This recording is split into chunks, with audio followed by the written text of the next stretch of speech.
സുന്ദര നിമിഷം എന്നും നമുക്ക് സ്വന്തം ഈ അക്ഷരവസന്തം എന്നും നമുക്ക് സ്വന്തം ആഘോഷിക്കാൻ നമുക്കൊരു എന്നും സുപ്രഭാതം പകരുമൊരുത്സവമാ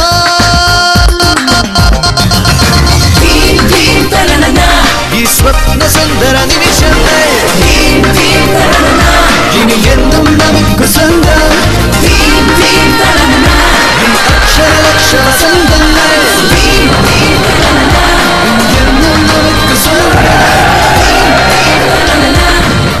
15 ലക്ഷം കോപ്പികളുള്ള ഏക ഇന്ത്യൻ പ്രാദേശിക ഭാഷാ ദിനപത്രം മലയാളത്തിന് സ്വന്തം. മലയാള മനോരമ, മലയാളത്തിന്റെ സുപ്രഭാതം.